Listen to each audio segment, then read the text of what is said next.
Bonsoir tout le monde. Bienvenue à la séance d'écoute de l'album Melobouné de l'artiste Tara Diazaka.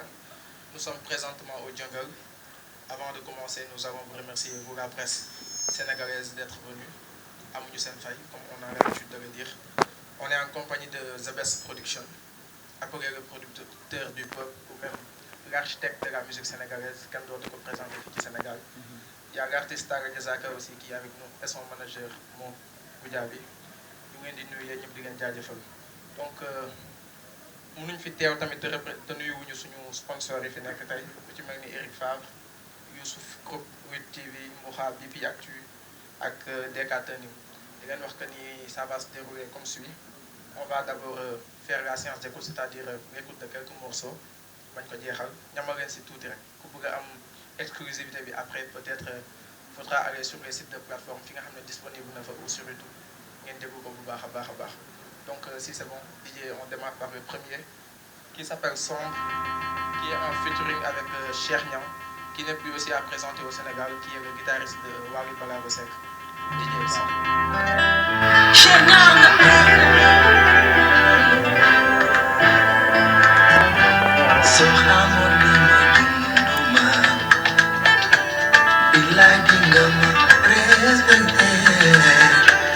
Yon mi gudu te beri aham Musonga wai ben yon Tala monya dina ba Tala monya dina ba Tala monya dina ba Tala monya dina ba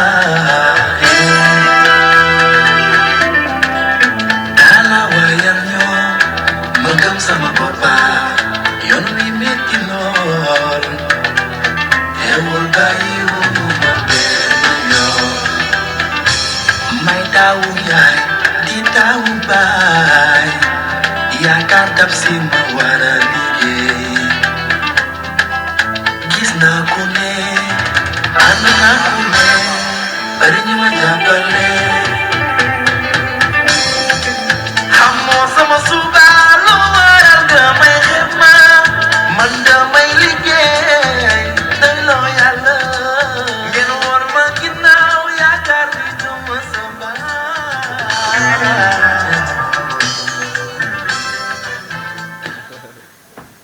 Ouais, merci beaucoup. Donc c'est un petit extrait. Koko bëgg a déglu aussi, vous savez où aller pour découvrir l'intégralité. Cheikh Niang qui devait nous rejoindre, mais vous connaissez les aléas du métier, qui est au studio, qui n'a pas pu se joindre à nous, mais il le fera d'ici qu'on finisse, Inch'Allah. On va passer au deuxième titre, qui s'appelle Cas National, qui est produit par The Best Production, ici même présent, qui va nous parler un peu, peut-être, après la petite écoute de l'histoire de ce morceau, comment il a inspiré ce son et pourquoi il a eu cette direction artistique. DJ.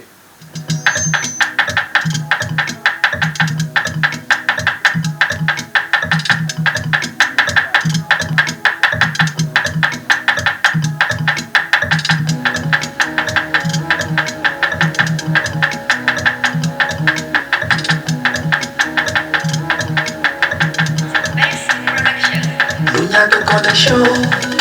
Diego téléphone, toujours mi ak iPhone Diego téléphone, du coup da koy commandé pour taal bu duggee waay téléphone am lay taal bu xool yi nekk mu ngi live bu waas mu ngi live bu jëkkëram wàcce du ko taal moom téléphone rek rosu Adamu rek moom dina kaasul kaa du ko raw moom topp na kaa ba mujjee am kaa rosi ba xam na mi ngi xeeñ jëkkër ja mer na yow xam nga da ngay bale nga sama dépense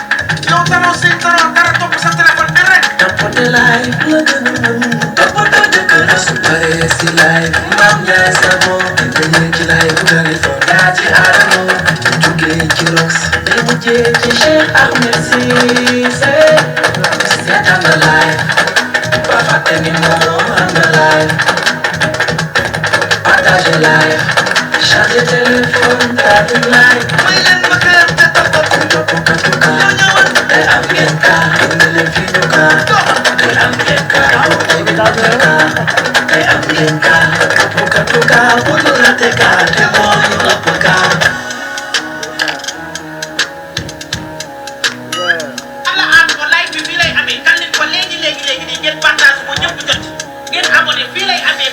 CV bu riche la wone ñu jël ko def ko chèque ko def ko chèque ko def ko chèque ko def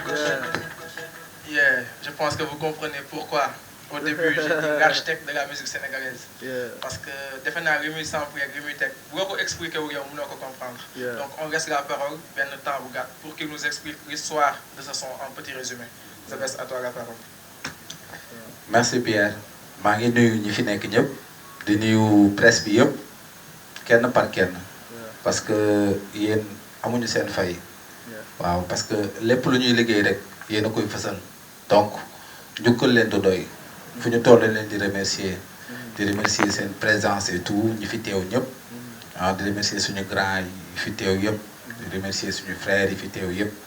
son bi mi ngi tudd Ka topp Ka donc toujours rek album moom di nga def ay morceaux yoo xamante ne day yeete mais am na album yoo xamante ne c'est troubler son nom pour la faire paraître profonde maanaam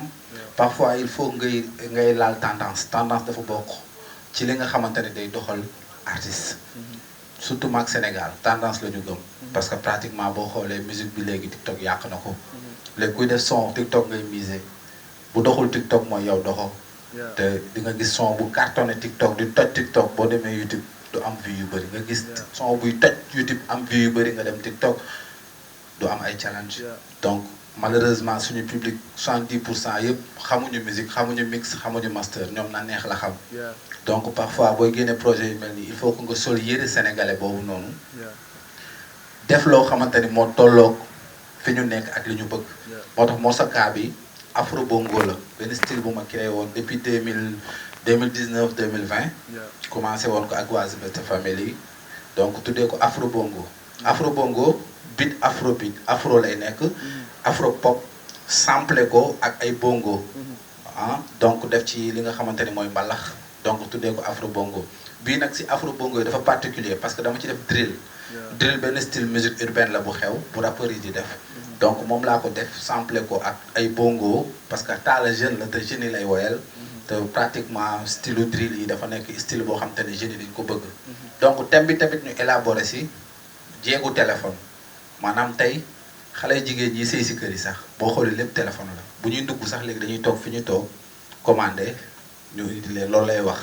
dem na ba day topp kaa yi di topp live fi ñoom Maam Ndiaye sax boo keneen ak keneen ba roséem dafa mujjee xam ba mu am cee problème ak jëkkëram donc c'est un son boo xamante ne dañ ko scénarisé bindee ko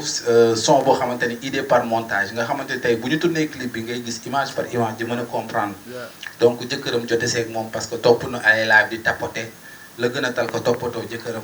donc bu jugee si live Maam Ndiaye sa moo dina dem si aadu moo dugg ainsi de suite ñuy live ñëpp donc am na si biir deuxième partie bi ñu jël koo xamante ni vulgarisateur la patron monté loo ko ni ko benn pënu nga may wekkil mu nekk fa topp si live yi ba patron fekk ko fi indil ko problème am koo xamante ni CV bu riche la joxe ñu def ko patron de tout ñu def ko mu nekk njiit si entreprise bi mais saa yu duggee bureau topp live bi ba ñu mujj ko dàq donc c'est pratiquement une chose boo xamante ni fépp la kër sax boo fa duggee da ngay gis ñëpp buñ toogee waxtaan amatul ñëpp a ngi seen téléphone donc loolu lañu illustré mu nekk tendance ñu def ko musique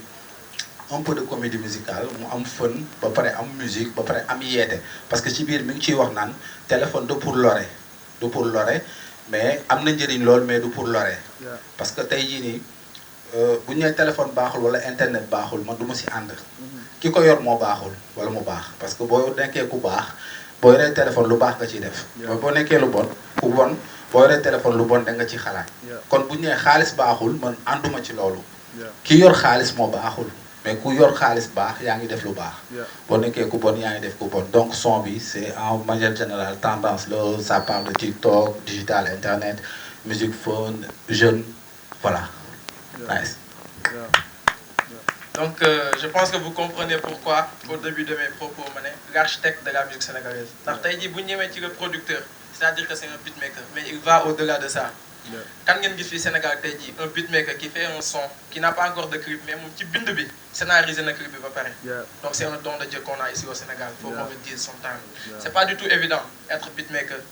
script di def yëpp di scénariser en même temps les clips alors que sax génnagul c'est-à-dire que day boole loolu yëpp mu am benn continuité benn ligne directrice donc loolu c'est à magnifier vraiment encore une fois Zabès tu es l'architecte de la musique sénégalaise ndax c'est toi qui poses les fondements les 2 titres qui vont suivre dañuy enchaîner ndax moom moo ko def aussi muy hôpital Sokhor Massamba ak Yérim tu me mettras les 2 sons avant que ñu koy joxaat parole bi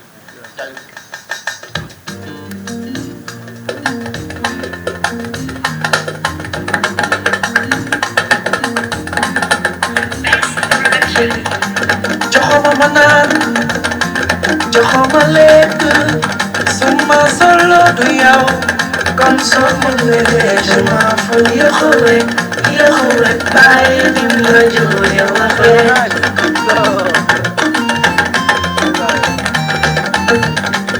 est-ce que def la tàggu bi may wàcce ci suuf yàlla ni waaw nga ni dee li mu dul iñaan ko lu mu doon yëxu rek bàyyi dim la jur yow wax rek ko ci xulal doom ndey mu weer la live la ci TikTok def la noon di la geen bu dee wax rek je m'en et ñoo tey ay wax bu la taxalee teewal tus et ñoo tey loo ci mën tus borom xol bu bon ku feebar la fekk day sa xol teg ci du nangu ku dul apprécier demal faju ji hôpital yàlla wér daal tey lu rek limité say bëgg-bëgg ñeeni loolu virus la muy indi sa xol feebar bi lay dal hôpital yàlla wér daal ni la ñuy fajee ku sa xol te ba mu baax romb ko xol bi toj te explosé ni la ñuy fajee ku sa xol. Merci beaucoup. Ce sont les 2 titres que nous venons d'écouter, Hôpital Sokhor, Massamba et Yérim. Mais avant Gaël de reposer, moi j'avais une question particulière. Par exemple, les titres de tes sons avec Taga, comment vous les avez choisis? Parce que cas national, ça induit beaucoup en erreur. Les Japonais, ils ont dit cas, mais ils y donc tu fais souvent, il faut surtout appel contre appel. Pour le signaler gauche, droite. Wax ci go touti way. waaw musique moom dafa nekk lu complexe quoi ay chef d'œuvre la chef d'œuvre moom ku ko wax xam ne artiste moo koy def donc du way rek ne suffit pas l'écriture dafa am lu ñu tuddee esthétique côté maanaam forme ak fond forme mooy musique bi li ngay dégg liy neex baatu artiste bi les harmonies ça on peut l'appeler forme bi léegi fond bi nag mooy la signification les paroles lyrics yi sens bi direction artistique bi daf ci am solo donc hôpitalu Iñaan mooy li ñuy dund rek maanaam dañuy faral di dégg ci société bi nit dafa soxor loolu feebar la ci nit quoi parce que tey nit ku soxor feebar la parce que jikko ak borom pax luy nekk ci yow la yàlla moo la koy bindee nag toolu ko waaw doo nangu dogal tey nit am dara te loolu dafa bëri suñu réew mi soxorante iñaanante moo tax ci biir son bi ma bindee ko noo xamante ne avec l'artiste dama créé benn hôpital tuddee ko hôpitalu Iñaan hôpitalu Iñaan yàlla na wér ak jàmm maanaam borom xol bu bon ku feebar la foo ko fekk day soxor teg ci du nangu ku dul apprécier demal faju ji hôpitalu Iñaan yàlla na wér ak jàmm ba tey maa ngi ci image parce que dañu toll ci jamono boo xamante ne dañuy seetaan di déglu boo xoolee pratiquement kër yëpp ay YouTube lañu am donc tey jii nii bu ñuy déglu album wala ñu déglu son dañuy seetaan dañuy bëgg di gis image buy daw wala vidéo di ko dégluwaale mais teg benn photo rek di ko déglu amatul sens moo tax sous forme nigériens yi créé des visualiseurs maanaam li ñu tuddee visualiseur même boo deful clip officiel nga def benn vidéo boo xam te ne sax sur place la nga def ko en portrait dugal ko avec le son ñuy toog seen kër di taal YouTube bi di mën a am image bu ñuy gis parce que tey musique dañ koy seetaan nekkatul di ko déglu donc comme dañuy seetaan musique man damay bëgg sama musique su may bind booy déglu ngay gis image yi ci sa xel même boo gisul vidéo donc maa ngi ciy wax benn waaju soxor soo xamante ni dafa feebar ba ñu yóbbu ko hospitalisé ko ci hôpital Iñaan jox ko ay garab muñ ay garab nangu dogal garab yi noonu la tudd yooyu lañ koy prescriral médecin bi jox ko mu naan après mu mën a nangu xam nga donc sur ce après ñu koy perfusion yi ñu koy jox garab yi muñal la lay tudd ay nangu affaire yooyu noonu donc nan ngay fajee ku soxor mooy solo ba mu naaj romb ko xol bi toj gars yi ni boum day exploser donc affaire bu fun xam nga te musique dafa laaj loolu en fait. waaw deuxième son bi nag moom style la boo xamante ne mu ngi ci def featuring ak Magay Seck di doomu dëkkam di grand am tette ko ci musique et tout ñu koy saluer de passage mu yombal affaire bi trop donc Asma Gueye son bi son bu nice la donc son bu am ambiance gars yi leen wax ni albumu Talla dafa évoluer yéen ñiy déglu nii xam ngeen ni li ngeen daan dégg nii ak lii bokkul Talla il a beaucoup travaillé te je vais dire au Sénégalais benn affaire xëy na yàlla moo def mu teel a fël te xëy na ñoragul woon nga jugé ko autrement mais entre temps li mu gëm bëgg ko dafa liggéey il a bien travaillé il a resté des mois et des mois pendant mu naan une année di liggéey bi xamalan la boo leen xoolee fi muy wayee baat bu nice la am baat bu am harmonie la am xam na fi muy teg ay wayam nekkatul di yuuxu nu ko neexee nekkatul di yuuxu di faussé te je vous le jure di nga déglu album ba mu jeex da leen gis fenn fu mu wàccee bit wala fu mu faussé te loolu mooy l'essentiel dans la musique il a beaucoup évolué man mii sax di wax ak yéen daf évolution man daf ma bett carrément parce que da ngay xam ni kii dafa évoluer dafa liggéey morceau yëpp bu si nekk mën a tukkal àdduna donc na si gars yi jàpp dañu déglu ko dañu déglu morceau yi dinañ xam li may wax bu baax a baax waxuma pour jaay waxuma pour dara donc su doon leneen lu ñàkk fayda wala lu dul jaay wala lu amul sens du ma toog fii donte maa liggéey morceau yi mais moom ci boppam dafa évoluer beneen Talla la si style boo xoolee style Talla ak yi mu daan sol bokkul benn artiste bu ko stylé saa yi nii ci côté musique li mu évoluer ci musique ci côté son ci côté écriture ci côté vocal kenn gisu ko ba pare am na ay ndaanaan yu ne si ginnaawam di ko jàppale mi ngi def ay soirée yoo xamante ni le 5 mi ngi war a def Baaramundi mi ngi war a def événement bu mag bi Tëngéej donc tey jii nii artiste la boo xamante ni évolué na am na ñu ne si ginnaawam am na ñu ko gëm au niveau international def na ay featuring mi ngi ci biir album bi son yooyu dinañ ci agsi donc gars yi nañ dégloo xel dégluwaat xoolaat jàngaat xoolaat Talla bu baax bu njëkk ba ak Talla léegi parce que évolution day am ci musique ñun ñëpp ay évoluer comme yéen ni ngeen di évoluer yéen ñëpp léegi bu njëkk ay caméra yi ngeen da ngeen daan gàddu évolution am na ba léegi seen téléphone ngeen di yor te balaa ngeen di jóge fii dugal ko donc évolution noonu la àdduna di doxee waykat tamit buy liggéey noonu lay avancer donc di ko remercier di leen remercier waat bu baax. Ouais, merci beaucoup encore Bess. Donc on va passer au 5e titre qui se nomme Ma Bess. Donc pour confirmer les Bess doon wax c'est un voyage l'album de Talla Diazaka. À part Bess aussi on a vu que le 5e titre a été composé par Bala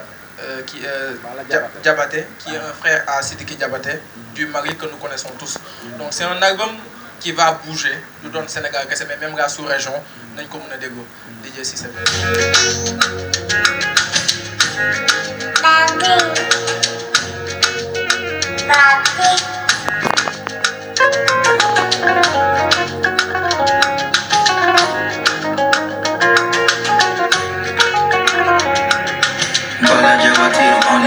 Chérie, ma belle, toi et moi pour la life. Oublie le reste, l'autre c'était pour la night. Bëgg naa la,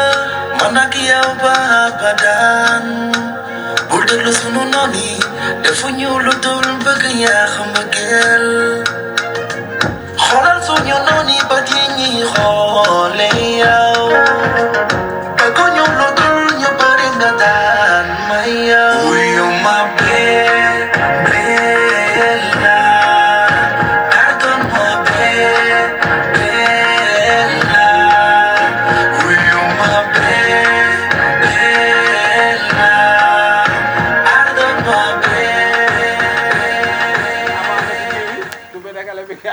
loolu baax nga ñëwal ko gars yi. mais yow gars yi ci coupé décalé bi tuuti. waaw le producteur la nga avancé. jasaaka bi raf rek après ñu dem tuuti décalé. Baby, je t'aime et je t'aimerai. Mbëggeel du jaay sa marché ba. yaa ma leen gënal yaa ma leen gënal. yaa ma leen gënal. yaa ma leen gënal yaa ma leen gënal. yaay sama seytaane. baby sama ndigg ngay war. sama doyatu la. dem lay jàpp neex mënoo ma baax budul yow mi doon keneen. baby sama ndigg ngay war. sama doyatu la. dem lay jàpp neex maa fi ne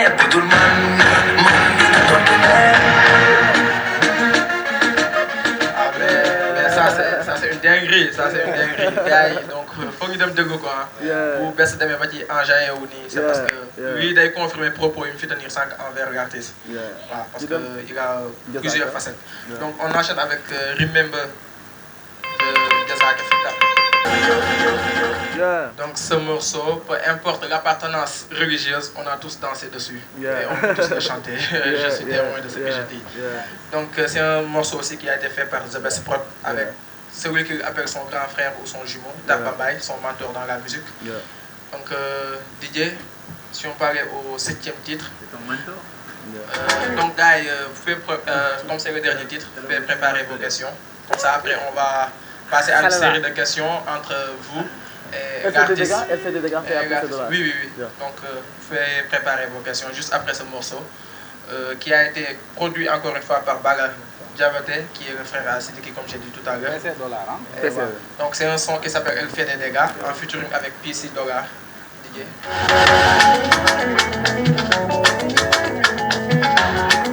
Ben Transit International. Samaru, Nigeria ba big boss. Donc c'est drôle le capitaliste. Allez, Matia me connaît tous les dames, madame Maria Samane. Baissez dans la règle, quand il vit la maman pour Maria Samane. Bala, Diabaté, baissez dans la règle, vous enjoyez. Jassama, allez, Jassama, Akubula mama, go Jassama.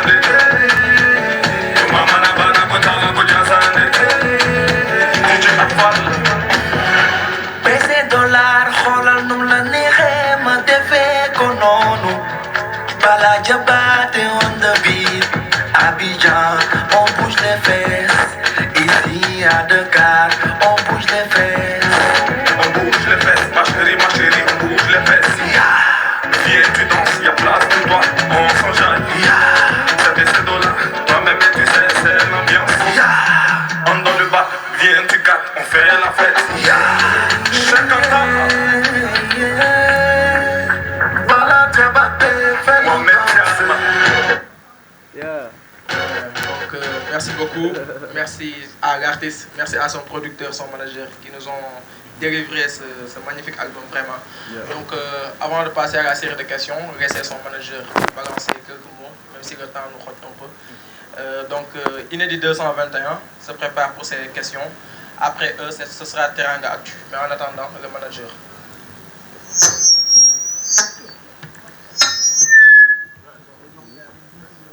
Salam alaikum, bonsoir à tout le monde, bonsoir à toute la presse qui est ici présente aujourd'hui pour la séance d'écoute et la conférence de presse de notre artiste Talla Diazaka. Bon, comme l'a bien dit notre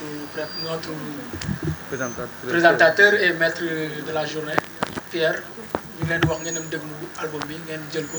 à travers YouTube ngeen dugg tam dans toutes les plateformes musicales yi nga xamante ni dinañ fa def album bi son yi dugg na fa déjà nii à l'instant. mun ngeen fa dem ngeen def seen précommande ngeen jënd musique bi jënd son bi ngeen xam ne ay son yu nice ñoo si nekk parce que comme ni ko gars yi waxee léegi nii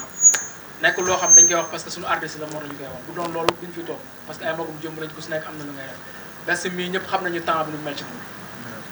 boo jëlee benn 5 minutes ci moom mu ñëw toog conférence de presse bi loolu c'est quelque chose de grandiose te bu doon lu ñu yëfu caaxaan la du ko def c'est un gars bi nga xamante ni man personnellement dama koy remercier devant les caméras parce que am na ay lu bëree bëri depuis bi Talla commencé sa carrière musicale 2019 2020 ba léegi bi mu jàppee bàyyiwul te du benn somme boo xamante ni bu significatif la bu ko jar bu jël ñu teg ko ci loxoom da koy def Talla rek tax parce que Talla c'est son frère da koy jàppale pour mu dem ci kanam di ñaan yàlla gën ko taxawu moom le producteur du peuple Zbest moom suma xarit suma waay la di remercier tamit tous les sponsors yi nga xamante tous les sponsors du moins autant pour moi yi nga xamante ni jàpp nañ ci album bi ku ci mel ni comme ni ñu ko limee sànq Eric Favre Youssou Diatta ñooñu suñuy frère lañu Lutte TV ñu ngi fi waa Moi Service aussi et DK Tuning ñëpp a ngi fii ñu leen di remercier bu baax a baax di remercier tamit une personne bi nga xamante ni c'est une personne spéciale pour maanaam l'équipe de Talla Diazaka hormis artiste bi moom muy Ben Transit l'international malien nga xamante ni suñu frère la suñu papa la mu ngi jàppale artistes yu bëree di ko ñaan tamit moom mu gën ci teg loxo incha allah di remercier encore une fois la presse di leen wax tamit public bi nañ dem déglu album bi déglu ko ñu jugé seen bopp le meilleur reste à venir ñu teg lépp nag ci loxo suñu borom subhanahu wa taala rabbi samawati wal ardi di leen gërëm di leen santaat bu baax a baax a baax. Inch'Allah. Donc, merci pour ces jolis mots, le manager. Tu as effectué un travail remarquable. J'ai eu à travailler avec toi comme ça pour un événement. Tu es souvent derrière lui. Du coup, de vivre remerciements à toi. Voilà, donc on va passer maintenant aux questions. Inédit 221.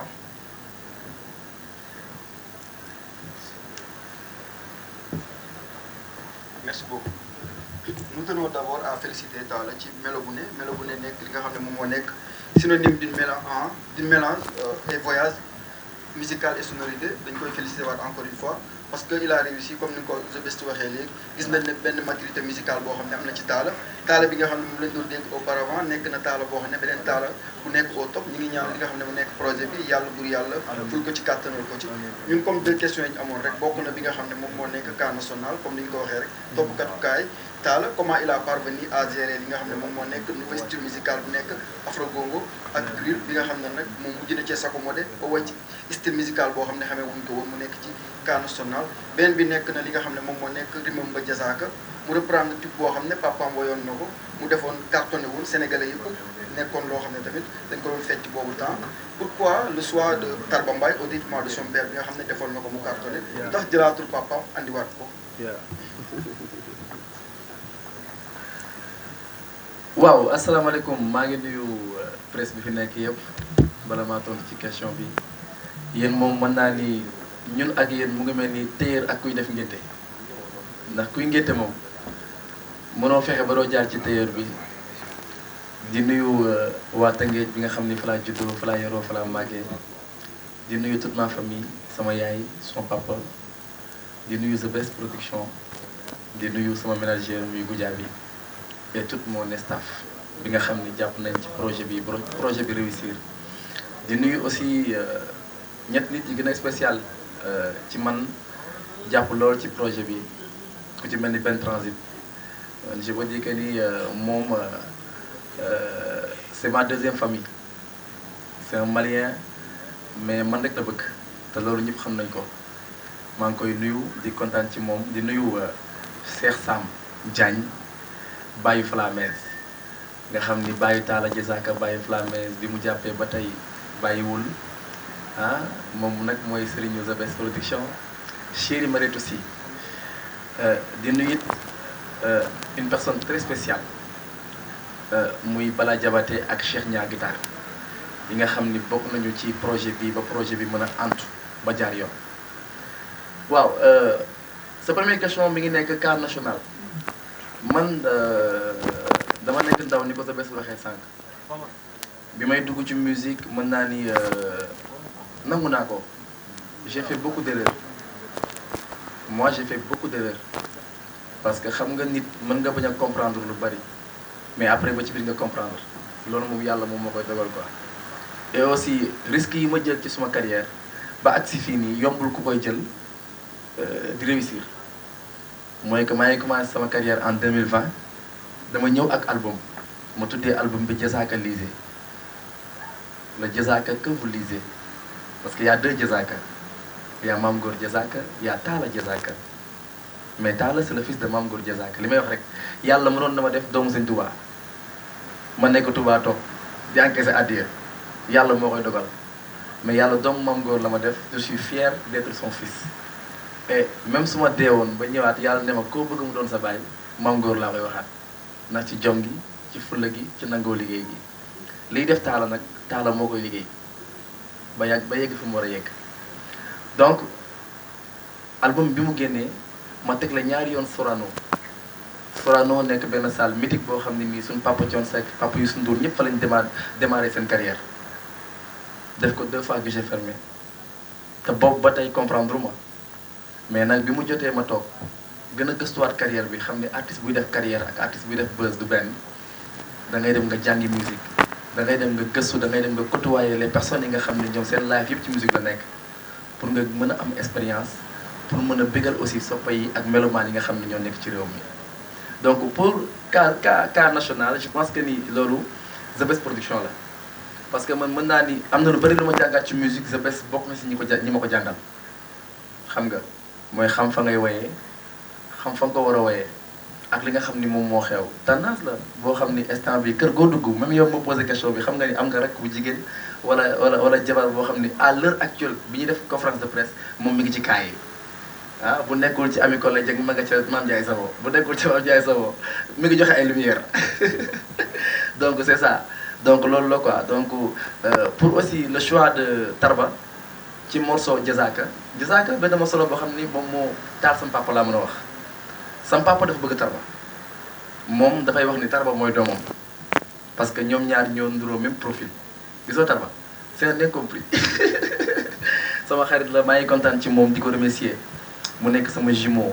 amul dara loo xam ni dama koy def te duñ ci gis Tarba Mbaye donc li tax ma def ko mooy Tarba sama doomu papa la te sama papa da ko sentir loolu c'est pour cela que ma def ko defal ko surprise sama papa mu kontaan ci loolu moo tax ma def Rembemba Jazaka Faya Tarba Mbaye yes.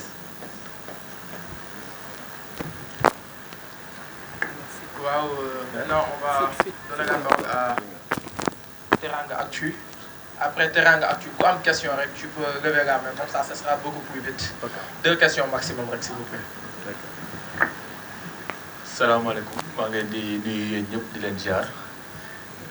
kontaan naa le fait que ma teew fi jàkkaarloog sama frère Talla ma yàgg ko yéene parce que dama ko yàgg wax ne musique bi am nga ci wàll li fi booy di def tey di am benn public bi yow yaa leen ko dàqu foofu mais tamit comme ni ñu ko waxee da nga yéex a comprendre mais comme comprendre nga ba yàlla boole la ak The Best te ñëpp xam ko kon yàlla bu leen dara dàggalee parce que nit ki tamit booy liggéey da ngay wër avancement quoi amiin mon frère benn question rek laa amoon pour The Best ndax yomb na ci liggéey koo xamante ne nii dafa réeroon ci musique est-ce que yomb na parce que moom wax na ko sànq wax na ko léegi tamit ci ay waxam mooy dafa réeroon mu ngi doon feesal mu ngi doon tëj mais ba tey daa amoon lu manqué ndax aussi par rapport ak défi bi ndax défi boo ko jox la wala dafay nekk liggéey boo xamante ne nii album boole après dafay jeex day nekkaat ci keneen ndax da nga pare pour produire ko ndax da nga pare pour jàppale ko aussi par rapport ak carrière am parce que Talla tey mën naa ne fi mu toll nii daf ko waroon dépassé bu yàgg bëri na tey booy ñuy coow comme li nga wax sànq ci TikTok bi dañuy select ci seen i son moom waroon na du ma ne dépassé foofu mais nekkaat ci beneen level quoi gis nañ ni nga jàppalee aada booy yàggul yàlla mu ngi koy suturaal mu ngi waaj a dem ay tournée internationale ku ci mel ni Talla waroon na fa yegg waroon na ko def bu yàgg ban bët nga koy xoolee jamono ji ak lan moo tax nga jël décision jàppale ko ci carrière am jaa ngi nii jaajëf frère dañuy kontaan ci yéene bi nga am ci moom Talla pour artiste de manière générale sax laay wax boo xamante ni fii kenn niilul fii ku ne am na loo mën c'est que comprendre lañu rawante ba ci woykat yi nekk tendance tey xew dañoo gën a comprendre ñi ci suuf rek gën leen a xam yoon bi te yoon bi fenn rek la mooy nekk ci gëm sa bopp ba pare jéem a xam nooy comprendre ak lenn aussi gëm sa bopp ak fit parce que musique ku koy def ragal du ko def musique aar sax laay wax ragal du ko def kuy am arrière pensée di am lu muy dute wala am lu muy xalaat du ko def aar gëm sa bopp moo koy def leneen du ko def tey jii boo gëmul sa bopp amoo fit munoo ko def tey Talla dafa dëgëroon bopp nag parce que dama ko daan wax daawuma dégg man ko Talla looy jàpp ay soirée Talla looy jàpp lii mun ma non ñii tëggee jeg sama ginnaaw ma ne ko Talla concentré wul si studio nga am it concentré wul nga def ay son nga am ay it nii moo waxee moom mu dëgër boobu xam rek boobu folie de jeunesse ak folie de gis naa samay moroom génne il faut que ma génne il faut ma def sama moroom tëgg na il faut ma tëgg loolu artiste yëpp a koy am nit de manière générale sax loolu c'est inné réflexion innée la sur une personne donc tey bu may liggéey ak moom muy commencer comprendre yomb na yombul parce que yomb na mooy parfois day am son boo xamante ne day ñëw studio ma ne ko Talla wayal lii yow laa ko fi bindal Talla ni ma noo man gisuma lii ma jël ko jox ko beneen artiste bi woy ko Sénégal gi yëpp di ko TikTok bëri na fi ay son yoo xamante ne ñu ngi koy TikTok Sénégal gi yëpp moom laa ko jox ni ko kaay woy ko taala ne ma non man gisuma lii de ma ne ko woyal lii parce que ñun ay commerçant la ñoo fet man commerçant laa man yow miy téye caméra bi nii rek boo namoon sa baat dugg sama studio ma def la woykat xool sa profil lu mu mën a jaay xool sa cible ban âge ba ban âge la fan laa la mën a jaayee classique wala tendance xool lan nga war a mën a way lan moo actuel ban public ñoo la war a déglu ban musique nga war a def ban parole nga ci war a teg soo paree loo war a sol génn dañ la war a nopp wala waruñu la nopp dañ la war a xool yërëm la wala waruñu la yërëm loolu lépp day jaay produit nga comme nga jël benn produit bonbon wala nga jël benn jus ni da nga koy jaay booy publicité ni nga koy jaayee noonu ngay jaay artiste donc te boo koy jaay il faut nga xool cible dafa am solo donc moom bi mu demee ba comprendre cible am comprendre ni moom fii la war a jaayee après dafa yomb c'est un bon interprète moom boo bindee way moom ak Sidi Diop c'est des bons interprètes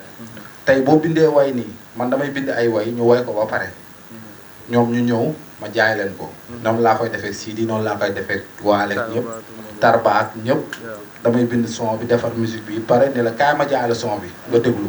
mais moom su koy reprendre du am problème du metti parce que comprendre na c'est un bon interprète bokk na si studio yi gën a neex enregistré dafa comprendre quoi macha allah. waaw man li ma ci yokk rek mooy Omar maa ngi lay nuyu di la remercier yow nga yàgg nekk suma xarit di ma jàppale depuis sama début carrière yëpp bon maa ngi nuyu nag kër gi ñu nekk muy jëngal sa jëngal di nuyu Malick Ndoye yi nga xam ne moo ñu yombal mbir mi borom jëngal borom Oasis donc je pense que ni man dama gëm ni musique du course de vitesse course de fond la ba pare tamit lu ñëwagul rek xam nga dafa jotagul quoi donc je pense que ni tey bu jotee rek lépp dafay yomb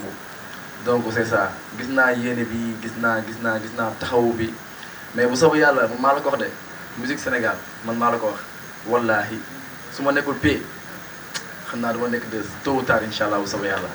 ndax maa ngi liggéey gëm naa sama bopp te xam naa ne amul sama benn morom bu nekk ci showbiz Sénégal bu ma nangoo financer ci sama musique bu ma nangoo gëstu ci sama musique jamono ji loolu Omar maa la koy dénk en tant que petit frère et grand frère musique Sénégal d'ici 1 ou 2 ans si côté productif bu ma nekkul 1 du ma nekk 2 incha allah bu soobee yàlla. Maintenant, on va donner la parole à notre doyen de Radio Teranga FM. Ça, c'est les questions. Salam alaikum. Alaikum salam. Je suis Arona Nia, journaliste Radio Teranga FM, correspondant Dakar Thiès. Membre de l'association presse culturelle, journaliste culturelle. Jërëjëf Bess. Merci beaucoup yéen ñëpp. Di nga ay leeral. Li waroon laaj leeral nga ko. Yaa wax ni kii nii soo ko joxee wala jóg koy def itam communication mën nga ko. li ci soxla ñun tam sa war ku mel ni yow ñu dañuy moom. tënk nga ko. am naa ñaari question yoo xam ne mën naa ko laaj. su fekkee nga nekk. Jasaaka. yaa ngi dëkk Ndakaaru doomu Tëngéej nga. génn nga album wane nga tey sa bopp. nga bëgg nag ëllëg nag ñu dégg ko. nga war ko xool ci buñ ko fësal. est-ce que yaa ngi waaj ci biir Tëngéej. ñu ko daan defee nga def njëkk mbay ci kaw tànk moom ngay njëkkee ndax yaa ngi fay préparé. ndax jamono bi tollu fin d'année la. novembre la ñu ngi waajal kenn ko def suñu. beneen bi Sénégal bi Dakar rek. si des semaines bi. est-ce que am nga sa programme bi waajal nga ci Sénégal d'abord balaa ngaa dem bitim réew. jërëjëf. waaw am na solo maa ngi lay nuyu di la siyaar di kontaan ci sa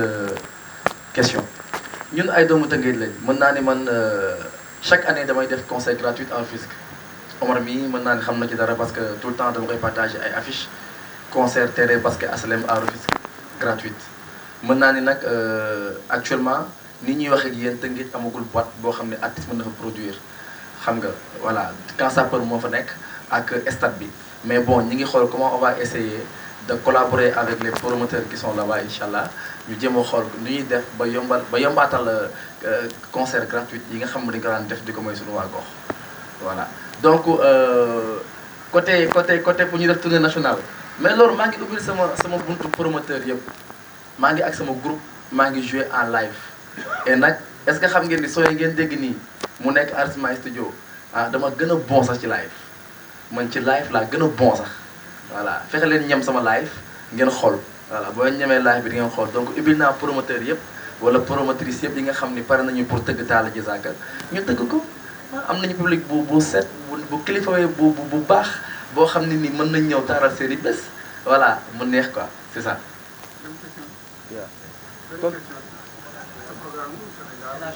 waaw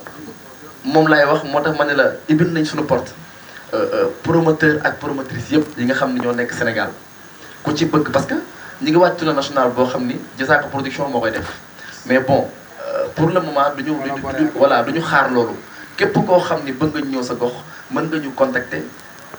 ñu ñëw jouer la incha allah saba yàlla. Merci beaucoup. Y a-t-il d'autres questions dans la salle? waaw.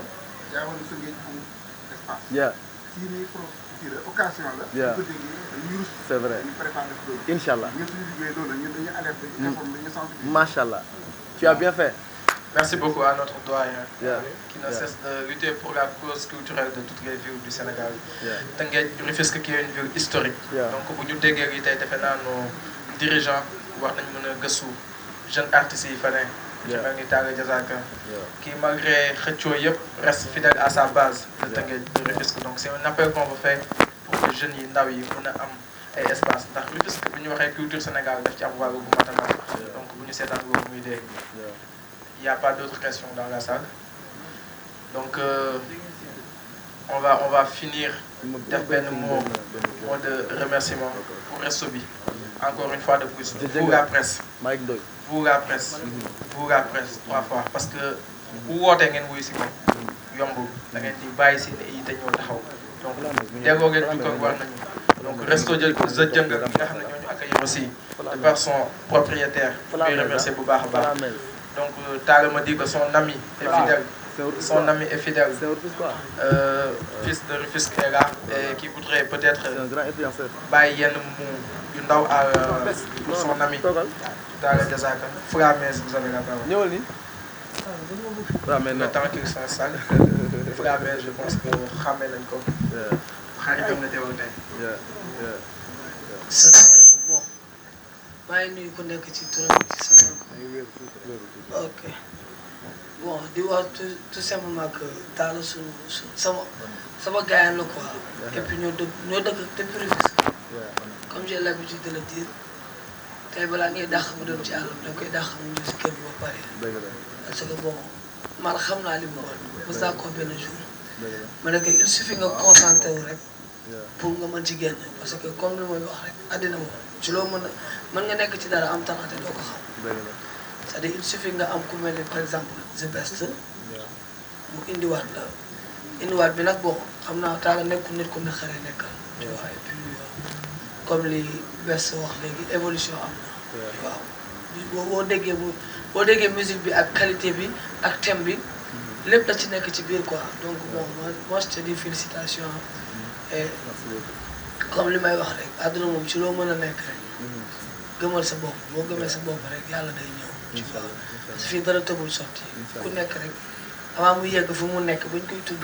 am na fu mu jot a jaar am na ñu ko gëmul woon buñ demee ci biir dañ koy gëm nag c'est-à-dire loolu mooy doon sa force mooy doon sa doole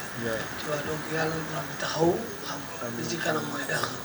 incha allah en tout cas man maa ngi sa ginnaaw bés ak sa ginnaaw mu tiit quoi kontaan naa yàlla bëri suti kontaan naa waaw dama amoon benn cri de cœur nag boo xam ni loolu foog ma wax ko parce que à part bu ma remercier ñi nga xam ne liggéey nañ ci album bi yëpp parce que album bi mën naa ne ñi ngi ko liggéeyee diggante Mali Sénégal ak Côte d'Ivoire donc maa ngi remercier ñëpp ñi nga xam ne def naa ak ñoom featuring muy Cheikh Niang guitare